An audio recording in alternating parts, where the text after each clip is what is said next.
Hey guys, Jonathan Price here with another Tech Thursday video for you, and we're going to just jump right into it.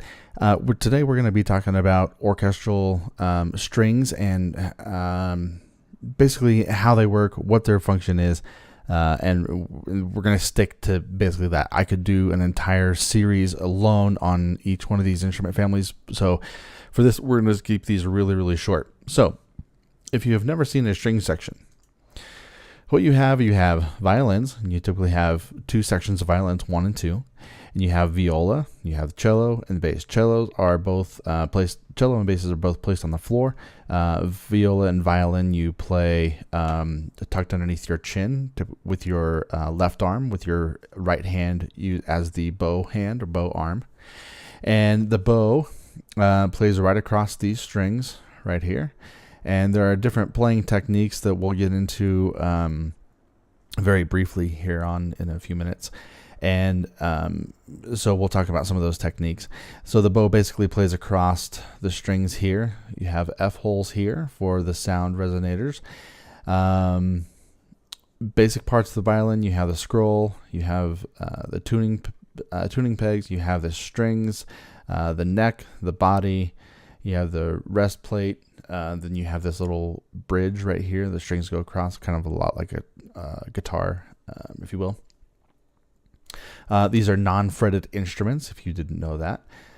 So it's very easy to slide up and down to create glissandos, runs to move between pitches, do nice vibratos and things like that. So one thing that you will notice that if you if you see a violist and they're playing a viola, don't go up to them and say, "Hey, I love your violin."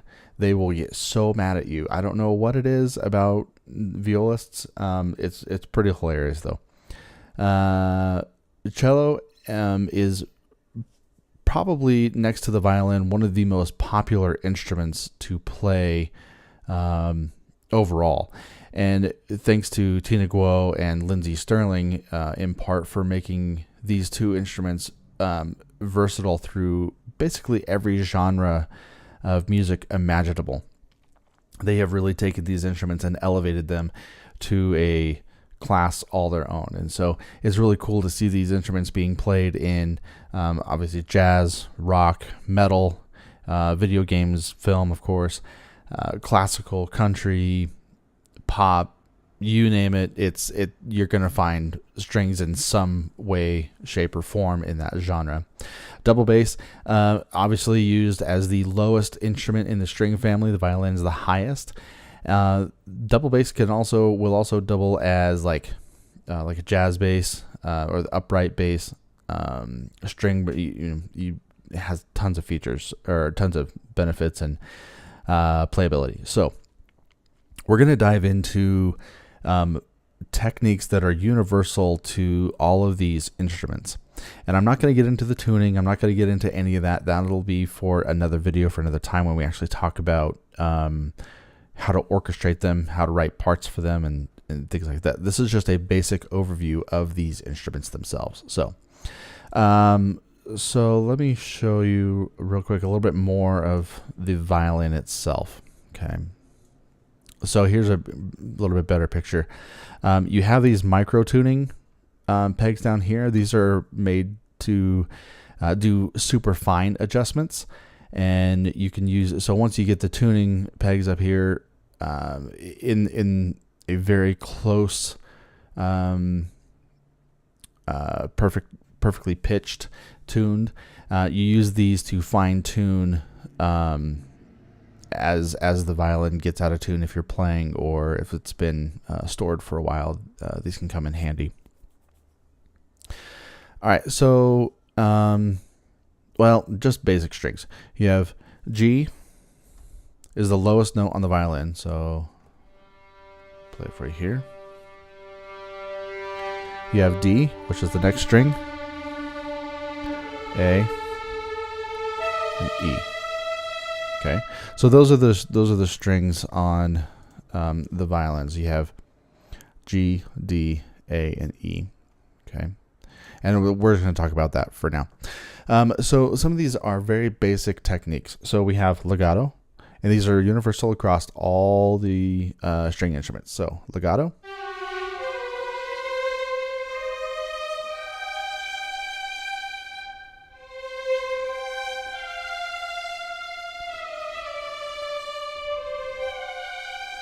I don't know why it's doing that. Sorry, guys.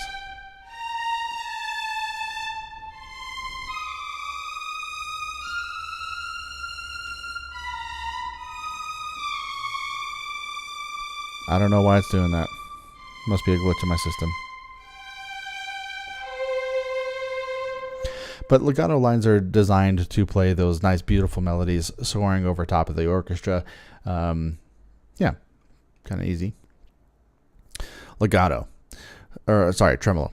Tremolo is used for, it's where you're taking the bow and you're drawing it across the string really fast. And so you're going to get this kind of choppy sound.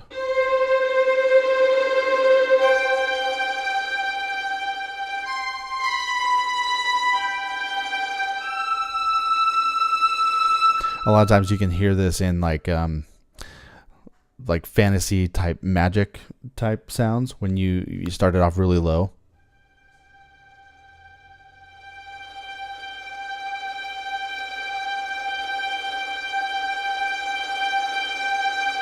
And just using the dynamics in the tremolo just kind of makes it like something is exciting is going to happen or something dark is going to happen. It just depends on where you go after that. So staccato. These are short notes that are obviously shorter than legato, but they are detached from legato. So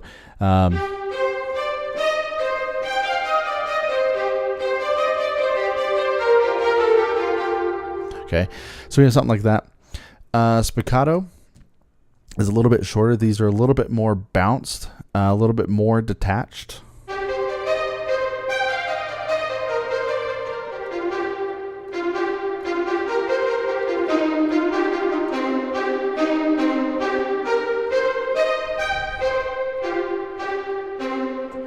Okay. Spiccatissimo is even more short and bounced, and these are more kind of dug into the bow or dug into the strings with the bow. These are really good for fast passages along with the spiccatos.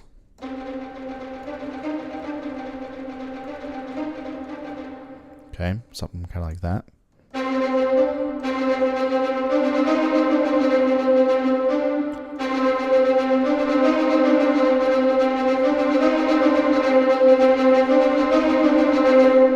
Something like that. Sorry for the clams today. Pizzicato is probably one of the most popular techniques that most everybody knows. These are where you pluck the strings themselves, so it sounds like this.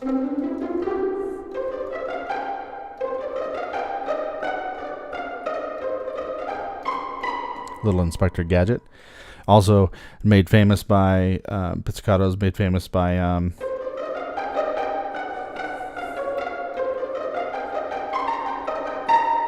okay.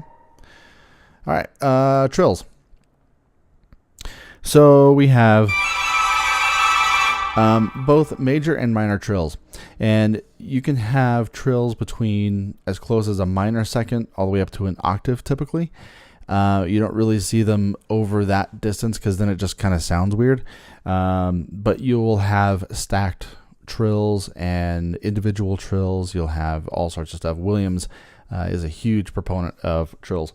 So these are major trills.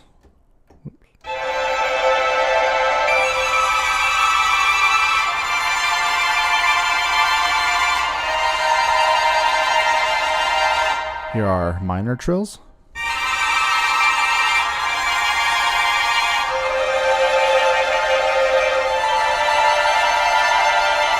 Okay. Colegno. This is actually one of those fun techniques that you can use if you're using it across an entire section. Now, you wouldn't want a single section playing Colegno because it doesn't really come through. The articulation doesn't come through. You want to use this across at least, I don't know, 4 out of the 5 voices in the section. So violin, 1, 2, viola, cello, bass. So 4 of those 5 should be playing this articulation. And when it does, it sounds really cool. It sounds like this.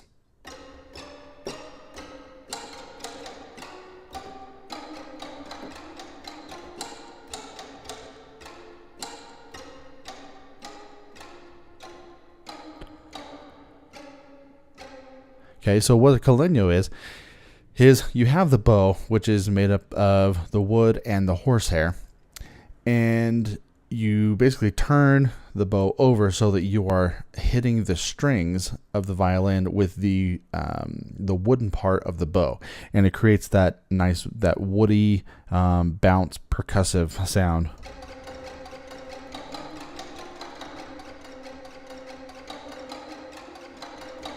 Okay. Sol Ponticello. This is nice. If you're wanting a nice thinner type sound than a traditional legato, or you need something a little bit more airy and bright, this is played closer to the fingerboard.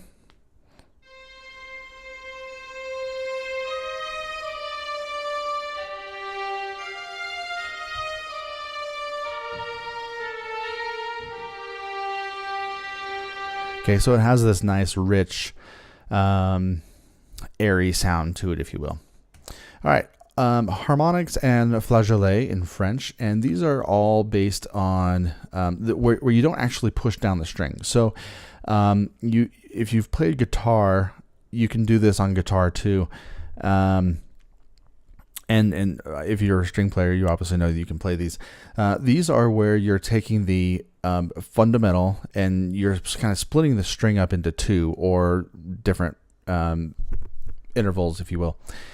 And these are super brittle, and they're played in higher registers. And you play them by just gently placing your finger on the string at a particular harmonic or fundamental point. So like for G, I think you'd put it's your 3rd finger on the G string, and then you lightly touch it and it creates an octave higher. I believe that's right. Don't if somebody's more than willing to correct me, that's awesome. So it sounds like this. Here's harmonics.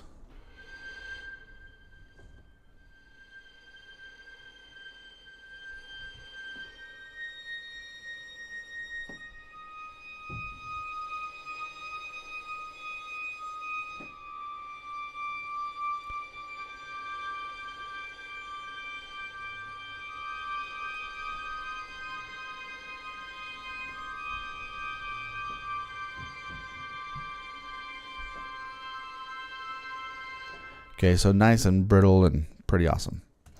Bartok pizzicatos, made famous by Bartok himself, and as he used this, and I don't remember what symphony it was, so I apologize. This technique is actually used. It's a lot like pizzicato, except you grab the string and you pull it, and you pull it as hard as you can. Not as hard as you can. You pull it hard enough to where it bounces back and it actually hits the fingerboard, and it creates this percussive sound. It's mainly used for endings, for things like that. You wouldn't ask somebody to just pluck away at this for a long period of time, maybe over a measure or two, but certainly not over a course of a piece. You want them playing Bartok the entire time. Here's what Bartok.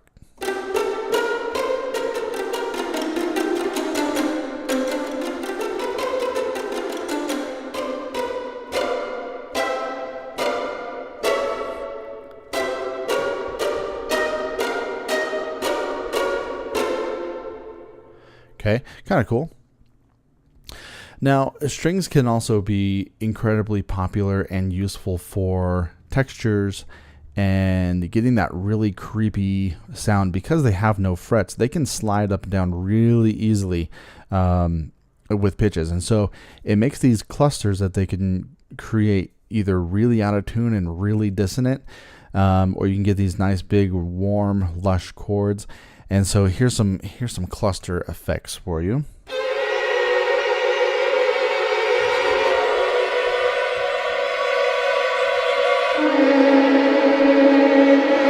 And then when you notate this, you can actually notate it where they start on a G and you kind of draw lines to where you want certain instruments to go. So say they started on a G and you wanted them all to end up on this big like cluster chord up here where they're playing all that stuff. So you would write out each of these notes and then with a line back to the single G. And so and you do that over the course of either a measure, a beat, or 2 measures, 4 measures, however much you want to kind of grow that cluster. And so it makes a really cool effect. Just depends on what cluster you want. All right, glissandi. Now, these are different than runs. Glissandi are where you take a finger and you slide it all the way up and down the string, okay?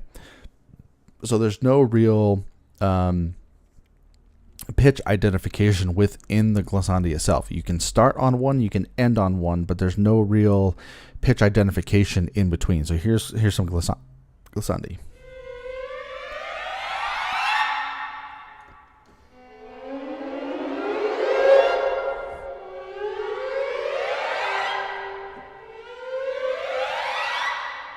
Okay, and we come to runs.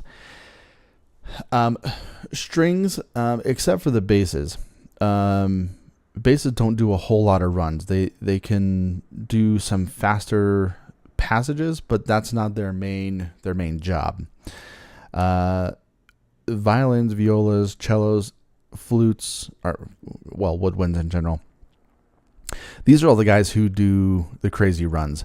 And there are so many different runs, and so I'll play a few of them for you. So you have major, you have natural minor, harmonic minor, whole tone, octatonic, and these are all scales that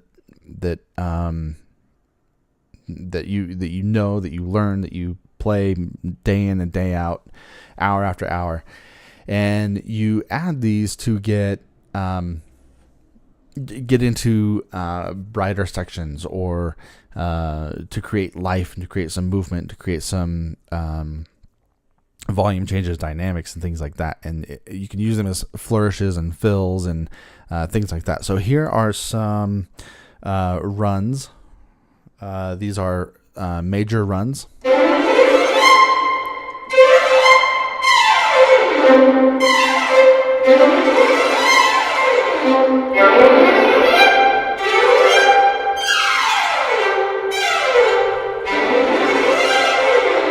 Okay, here is, I think these are natural minor.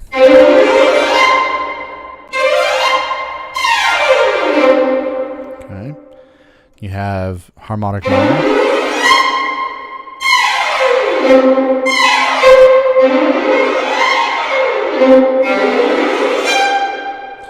Then we have, I think these are octatonic. Yeah.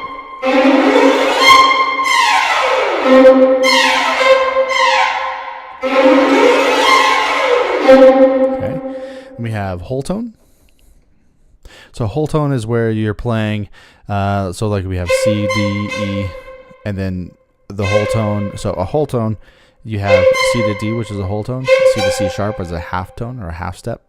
So we're playing an entire whole tone scale. So C, D, E, E to F sharp. Okay, they're not going to play right now, but so that's the whole tone scale. You only have, you can start a whole tone scale basically anywhere. I think before you have to start repeating it, there's 3 spots. So let me find out here. I don't remember. Yeah.